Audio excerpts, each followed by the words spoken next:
Indian military installation पर हुए एक घातक हमले ने देश को हिला दिया। भारत ने आतंकियों के लॉन्च पैड्स को खत्म करने का फैसला किया। स्पेशल फोर्सेस को भेजा गया है एक मिशन पर, लाइन ऑफ कंट्रोल के उस पार पाकिस्तान ऑक्युपाइड कश्मीर में। हमला करने से पहले टीम को दुश्मन की टोह लेनी होगी, और वो भी बिना उनकी नजरों में आए। उस दिन सुबह होते ही हमें आसमान में एक आवाज सुनाई दी। मेजर एक्स और रिकॉन टीम 1 वहीं थम गए। ये हाईटेक मोशन सेंसर से लैस एक पाकिस्तानी ड्रोन है। हल्की सी हरकत भी पकड़ में आ सकती थी। आसमान में मंडराता ये हवाई खतरा टीम की गति को धीमा कर देगा। पकड़े गए तो मिशन फेल हो जाएगा, और वो ये खतरा नहीं उठा सकते थे।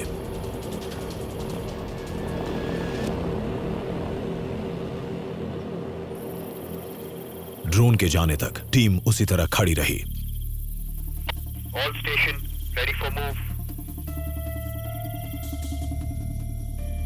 अब तेजी से आगे बढ़ना होगा। बर्बाद हुए वक्त की भरपाई करनी होगी। दुश्मन इलाके में गुजरने वाला हर पल खतरे से भरा होता है। 25 सितंबर सुबह 6:54। रिकॉन टीम का पहला मकसद पूरा हो गया। टीम्स को लाइन ऑफ कंट्रोल के उस पार टेरर लॉन्च पैड्स तक पहुंचने का सबसे सुरक्षित रूट मिल गया था। और सुबह होते ही हम अपने टारगेट के पास पहुंच गए थे। आखिरकार दोनों रिकॉन टीम्स अपने टारगेट्स के करीब पहुंच गईं। टीम्स ने अपनी पोजीशंस ले ली। कुछ जवान तो टारगेट के 250 मीटर करीब पहुंच गए।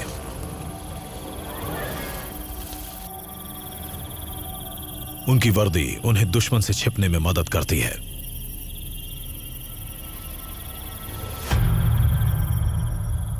दूसरा लक्ष्य था टारगेट के बारे में ज्यादा से ज्यादा जानकारी जुटाना।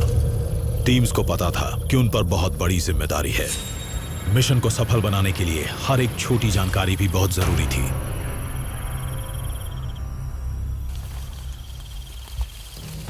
चौबीस घंटे की निगरानी शुरू हो गई, लेकिन खुद को छिपाए रखते हुए। इससे पहले दुश्मन के इलाके में इतना लंबा वक्त इन्होंने कभी नहीं बिताया था।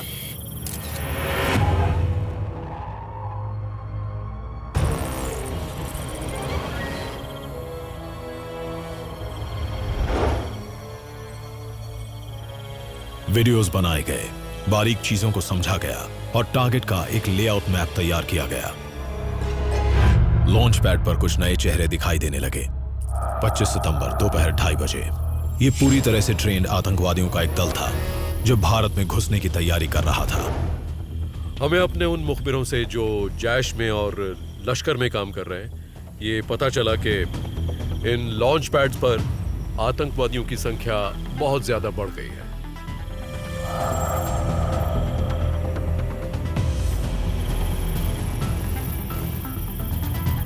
और मेजर जेड खुद यही चाहते थे।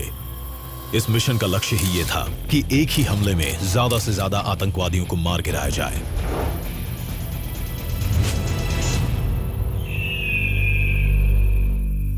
शाम ढलते ढलते इन लॉन्च पैड्स पर हलचल कम होती गई, और रात 8 बजे तक बिल्कुल सन्नाटा छा गया था।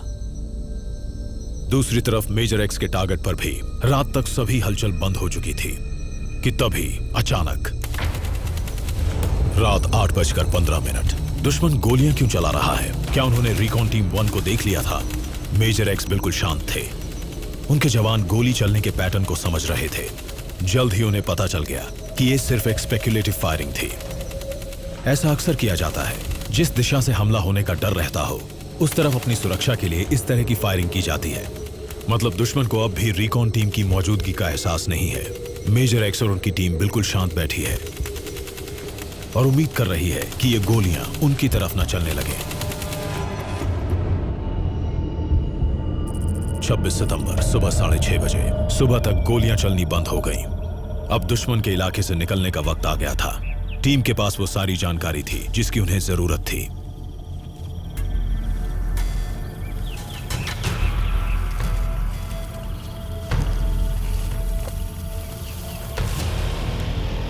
मेजर जेड के जवान 80 डिग्री की एक ढलान पर तैनात थे। यहां से निकलना आसान नहीं था, इसलिए कुछ रस्सियां बांधकर वहीं छोड़ दी गईं, ताकि हमले के बाद वापस लौटने में आसानी हो।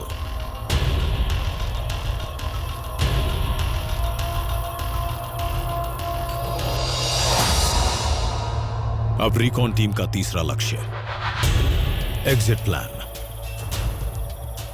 वापस जाने के लिए एक छोटा और सुरक्षित रूट ढूंढना यह बहुत जरूरी था, क्योंकि भारतीय फौज द्वारा हमले के बाद उस इलाके की पाकिस्तानी पोस्ट जवाबी फायरिंग करेंगी, और एक पुख्ता एग्जिट प्लान टीम्स के लिए जिंदगी और मौत के बीच का अंतर बन सकता है। अगले दिन दोपहर तक हम अपनी पोस्ट पर पहुंच गए और उन डिटेल्स को देखने लगे जो हमने वहां से जुटाई। अब टारगेट्स पर 24 घंटे नजर रखी जाएगी। Unmanned aerial vehicles special forces के हेडक्वार्टर्स तक लाइव फीड्स पहुंचा रहे थे।